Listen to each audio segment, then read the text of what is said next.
নমস্কার, আমার রান্নাবান্না চ্যানেলে আপনাদের স্বাগত। আশা করি আপনারা সবাই ভালো আছেন এবং সুস্থ আছেন। আজকে রেসিপি হচ্ছে চিংড়ি মাছ ভাপা। আমি এখানে 2 চামচ পোস্ত, হাফ চামচ সর্ষে আর 3টে কাঁচা লঙ্কা বেটে নিয়েছি। এখানে একটা পেঁয়াজ কুচিয়ে রেখেছি। এখানে আমি 200 চিংড়ি মাছ ভালো করে ধুয়ে ছাড়িয়ে রেখেছি। এবার আমি এইগুলোকে সব একসঙ্গে মাখবো। প্রথমে পোস্ত বাটাগুলো দিলাম। আপনারা অনেক রকম ভাপা খেয়েছেন, একবার এইভাবে করে দেখবেন। এরপর আমি পেঁয়াজ কুচিটা দিয়ে দিলাম।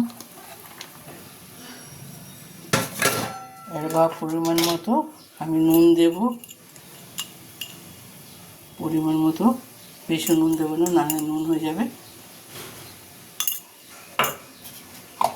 এরপর আমি এটাতে অল্প হলুদ গুঁড়ো দেব,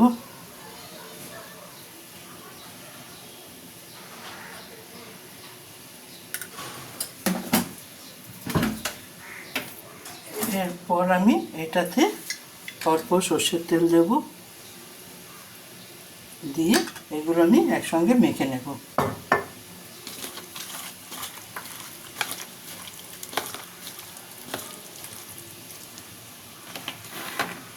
মাখা হোক, তারপরে দেখাচ্ছি। আমি এইগুলো একসঙ্গে মেখে নিলাম। মেখে এবার টিফিন বক্সে আমি দিয়ে দেবো, যে টিফিন বক্সে আমি বসাবো, এই টিফিন বক্সে আমি দিয়ে দিচ্ছি।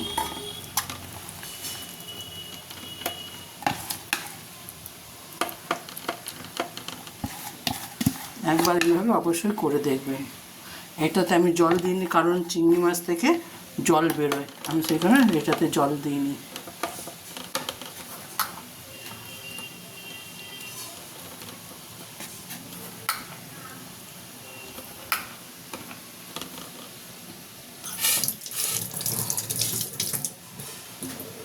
এরপর আমি ওপর থেকে একটু সর্ষের তেল দিয়ে দেবো।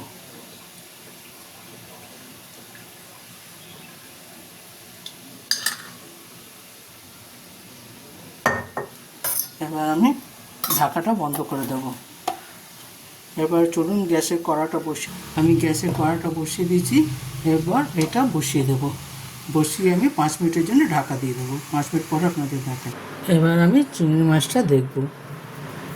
আমার ভাপা অলরেডি হয়ে গেছে। এরপর আমি এটাকে তুলব।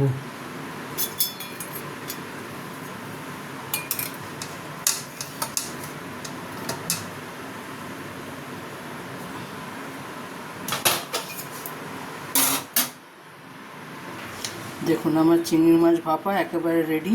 একবার এইভাবে আপনারা বানিয়ে দেবেন, কেমন হয় আমাকে অবশ্যই কমেন্ট করে জানাবেন। আমার রান্নাবান্না মাই স্টাইল চ্যানেলটা দেখার জন্য আপনাদের ধন্যবাদ। আপনারা এইভাবে আমার সঙ্গে থাকবেন, আমাকে সাপোর্ট করবেন আর আমাকে সাবস্ক্রাইব করবেন। থ্যাংক ইউ আমার চ্যানেলটা দেখার জন্য। ভগবানের কাছে প্রার্থনা করি আপনারা সবাই সুস্থ এবং ভালো থাকুন, আর এইভাবে আমার চ্যানেলটা দেখে যাবেন। থ্যাংক ইউ চ্যানেল দেখার জন্য।